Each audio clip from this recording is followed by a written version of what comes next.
Hi, in this video I'll help you get to know your car a little better. At the end of this video I've put together a straightforward infographic that summarizes all the key points. Like, subscribe and comment below. It really helps. Hey everyone, today we're going to pop the hood and demystify a really specific and, let's be honest, often frustrating Chevrolet error code, P16A1.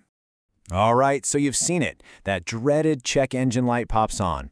You grab your scanner, plug it in, and bam, it's staring back at you, P16A1. I know, it can feel a little intimidating, but don't sweat it. We're going to figure this out together. Just think of this as your game plan. We're going to break down exactly what this code means, what's causing it, and most importantly, how to get it fixed, step by step. Okay, so let's get right into it. The official sounding name is Sensor Communication Circuit High Voltage. But what does that actually mean? Well, in plain English, it means your car's brain, the engine control module, or ECM for short, is getting a weirdly strong electrical signal from one of its position sensors. If that signal jumps above 3 volts and just stays there for more than 5 seconds, the ECM says, "Whoa, something's not right," and throws up this code. So, this is where we have to put on our detective hats, right? That high voltage signal, that's just a clue. It's a symptom, not the actual problem. So our job is to track down the real culprit behind this faulty signal. And here they are, our 4 main suspects. We're looking at either faulty wiring, a bad position sensor, a problem with the engine control module itself, or something as simple as a corroded connector. Let's start the investigation and look at each one. All right, first up for interrogation is what I like to call the nervous system of your car, the wiring. You'd be surprised how often this is where those little electrical gremlins love to hide. Now, this might sound complicated, but it's really not. You could have a wire that's frayed and touching some metal, that's a short. Or the wire could be completely broken, which we call an open circuit. Either way, the signal gets all messed up and you get that high voltage reading. The fix? You got to get in there, carefully inspect that wiring harness for any signs of damage, and then either repair it or replace it if it's too far gone. Okay, so let's say the wiring looks good. Where does our investigation lead us next? Well, naturally, we're going to look at the source of the signal itself, the position sensor.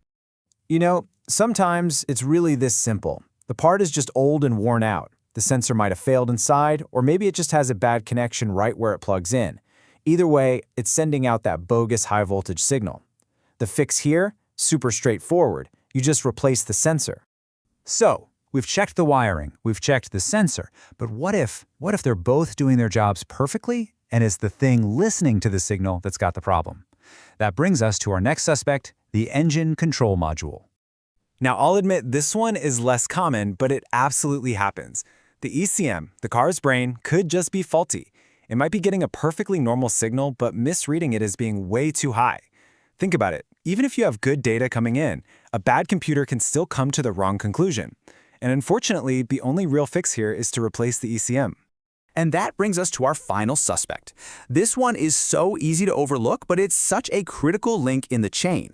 It's not the wire, it's not the sensor, it's not even the computer, it's the simple little plug that connects everything together. I mean, just think about where this connector lives. It's in an engine bay. It's hot, it vibrates, it gets exposed to moisture. All that stuff can lead to corrosion or even physical damage. And that creates a really poor connection that can totally mess with the voltage signal. The good news? The fix is often the easiest and cheapest one. A good cleaning or a quick repair on that connector might be all it takes to get you back on the road. So, after all that, what's the big takeaway here? It's simple. Diagnose systematically. You have to be logical. Always, always start with the easy and cheap stuff before you even think about moving on to the more complicated and expensive parts. And this right here?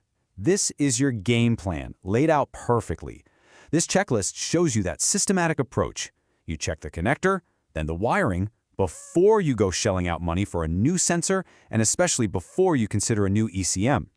Keep this checklist handy. It's going to save you time and money.